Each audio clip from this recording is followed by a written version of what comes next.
Bismillahirrahmanirrahim. Assalamualaikum warahmatullahi wabarakatuh. Alhamdulillah, alhamdulillahilladzi ahyana ba'da ma amatana wa ilaihin nusyur. Asyhadu an la ilaha illallah wa asyhadu anna Muhammadan abduhu wa rasuluh. Allahumma salli wa sallim wa barik ala hadzal nabiyil karim wa ala alihi wa ashabihi ajma'in.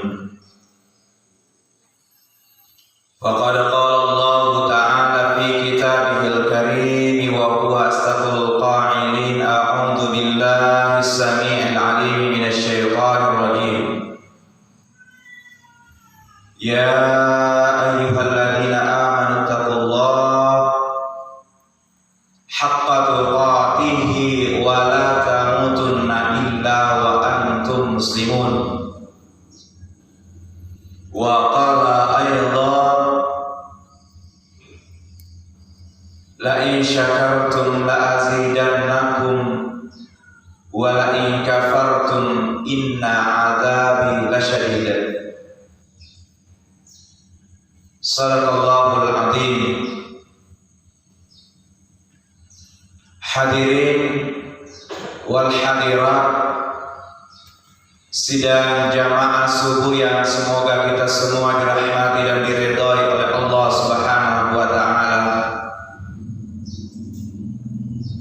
Kita kembali dan selalu bersyukur kepada Allah Subhanahu wa taala atas segala nikmat yang telah diberikan kepada kita sekalian,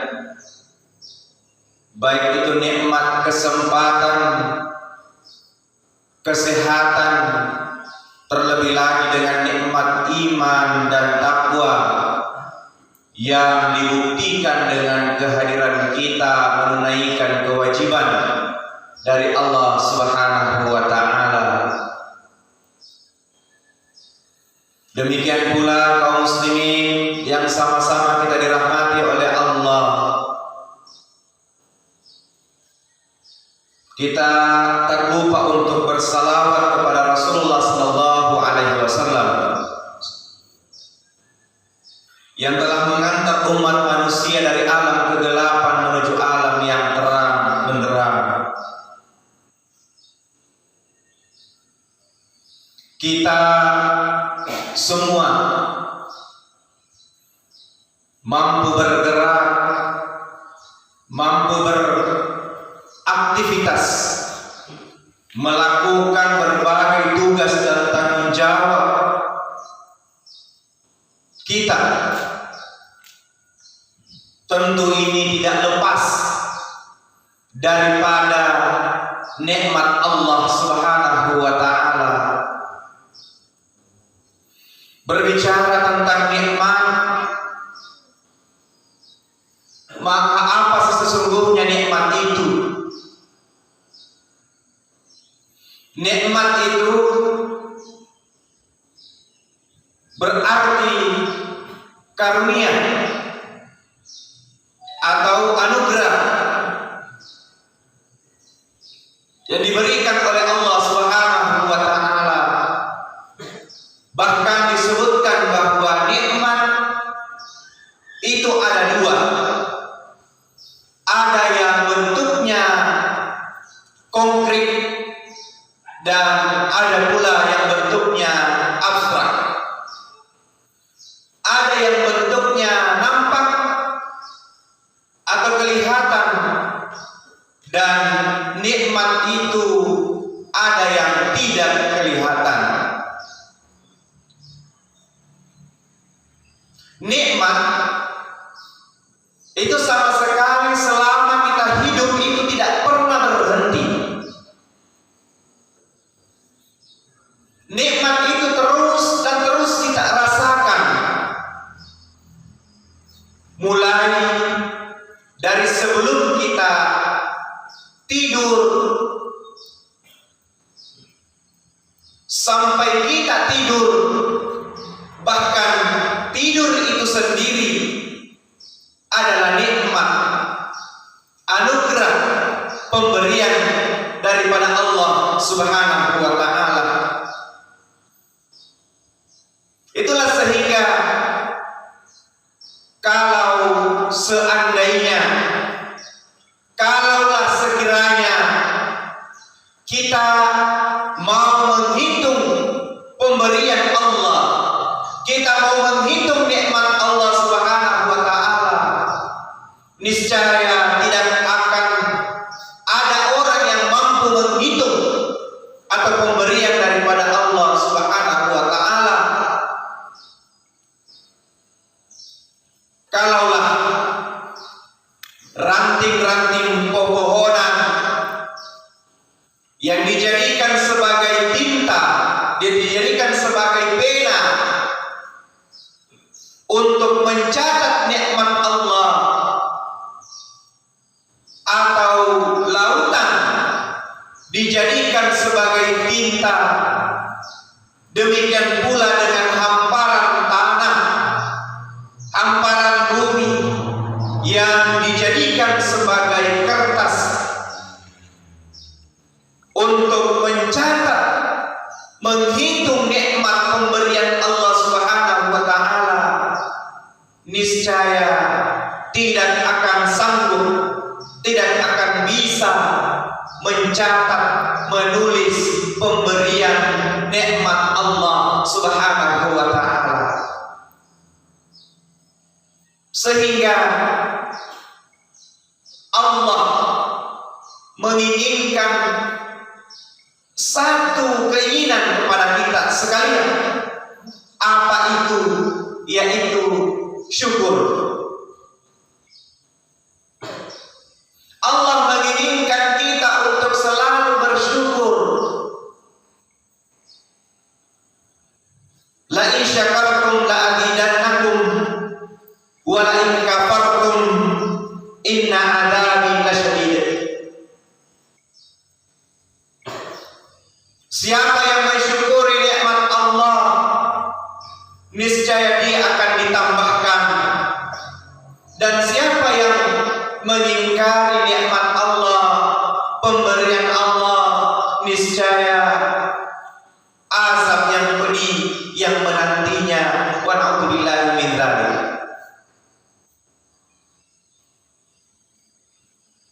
Olehnya itu kaum muslimin yang dirahmati oleh Allah Subhanahu wa ta'ala, mendengar ayat ini kita bisa mengambil hikmah, mengambil pesan, mengambil kesan bahwa nikmat bisa mendatangkan keberkahan, dan sebaliknya nikmat justru mendatangkan azab. Harta yang kita miliki, bahkan sampai orang kaya sekalipun, itu dengan mudahnya masuk ke dalam surga. Begitupun dengan orang miskin misalnya, dengan mudahnya masuk ke dalam neraka. Ini ditentukan apa ia syukur atau tidak. Apa ia bersyukur kepada Allah atau tidak. Demikian pula dengan jabatan kita. Dengan jabatan itu akan memudahkan masuk ke dalam surga. Demikian pula dengan jabatan itu mengantar masuk ke dalam neraka. Wa na'udzubillahi min dzalik. Dengan segala hal, termasuk diantaranya adalah ilmu. Ilmu dengan mudahnya mengantar kita masuk ke dalam surga.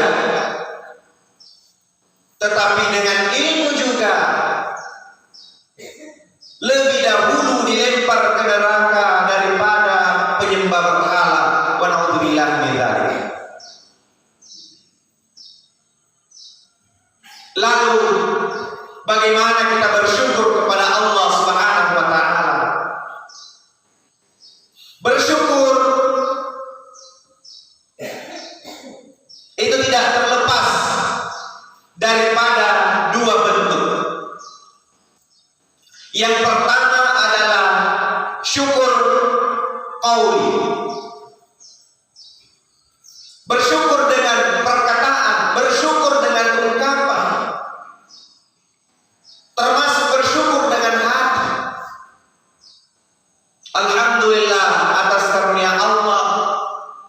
Terima kasih ya Allah atas karunia yang Engkau berikan kepada kami.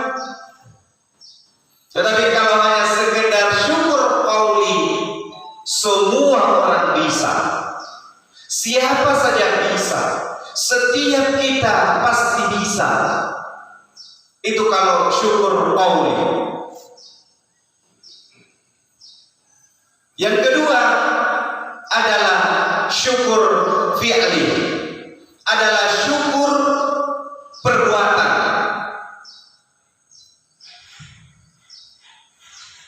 Meskipun mulut kita mengatakan bahwa bersyukur kepada Allah, terima kasih atas karunia Allah,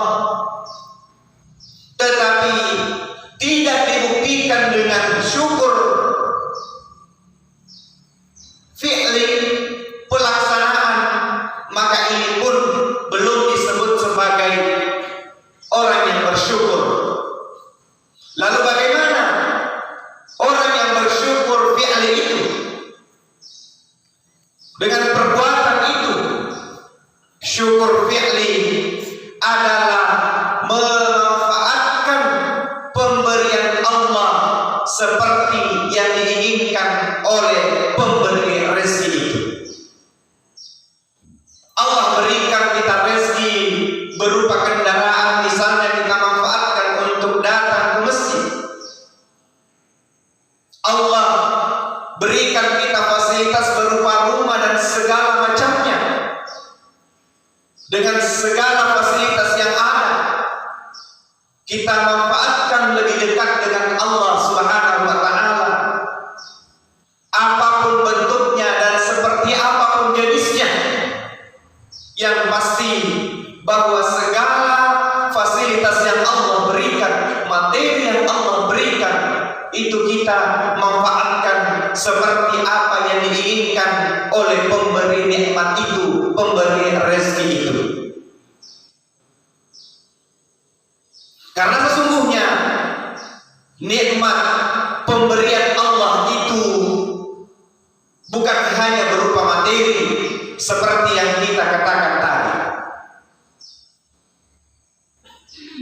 Menurut para ulama kita bahwa nikmat itu muaranya kepada al-anfus dan al-amwal, adalah nikmat jiwa dan nikmat harta. Jiwa berarti kekayaan yang dimiliki oleh jiwa kita, termasuk potensi, wibawa, otoritas yang Allah Subhanahu wa taala berikan kepada kita. Semua bisa kita manfaatkan, semua bisa kita gunakan dengan mudahnya masuk ke dalam surga Allah Subhanahu wa taala. Kemudian al-amwal adalah berupa fasilitas, harta yang Allah berikan kepada kita, yang bisa dilihat oleh mata. Kaum muslimin dan muslimat sidang jamaah yang dirahmati oleh Allah Subhanahu wa taala, antara nikmat al-anfus dengan al-amwal ini kita bisa jalankan secara berbarengan. Kalau kita melihat diri, Allah berikan kita pendengaran, Allah berikan kita mata, Allah berikan kita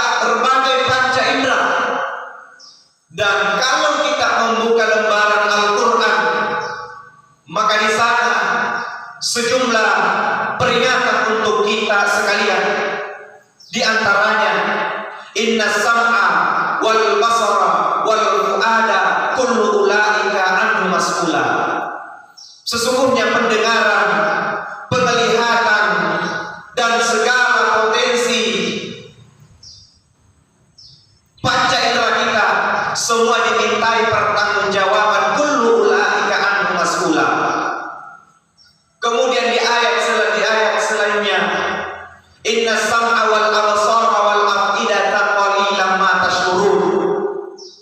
Lagi Allah Subhanahu wa taala menyebutkan bahwa ada orang yang punya pendengaran, ada orang yang diberikan nikmat penglihatan, nikmat penciuman, qalilan ma tashkurun, tetapi justru sedikit saja yang bersyukur atas nikmat yang Allah berikan kepadanya. Semoga kita dimudahkan oleh Allah Subhanahu wa taala untuk selalu bersyukur dan bersyukur atas karunia yang Allah Subhanahu wa taala. Kalau kita melihat tak ada penambahan secara kuantitas, secara jumlah, tetapi yang pasti bahwa dia akan bertambah secara keberkahan. Apa sih yang disebut dengan berkah? Berkah yang berarti ziyadatul khair, bertambahnya kebaikan. Secara kasat mata ia tidak bertambah, tetapi secara perasaan ziyadatul khair, nilai kebaikan itu bertambah meskipun jumlahnya sedikit, tapi karena adanya keberkahan sehingga ia terasa banyak atau terasa sangat banyak. Kaum muslimin dan muslimat dan jamaah subuh yang dirahmati oleh Allah Subhanahu wa taala, demikianlah yang sempat kami sampaikan pada kesempatan subuh hari ini. Yang pertama, kita jangan lupa untuk saling mendoakan dalam kebaikan selalu. Mudah-mudahan urusan kita dilancarkan oleh Allah, dimudahkan oleh Allah. Tidak ada yang susah ketika Allah yang menginginkan itu mudah. Maka kita memohon kepada Allah, ya Allah, mudahkan segala urusan kami. Yang kedua, kita saling memaafkan antara satu dengan yang lain. Sebagai manusia biasa tidak terlepas dari salah dan dosa, sehingga dengan begitu kita saling memaafkan atas kesalahan yang pernah kita lakukan, baik itu secara qauli ataupun secara fi'li. Saya akhiri dengan ucapan wabillahi taufiq wal hidayah.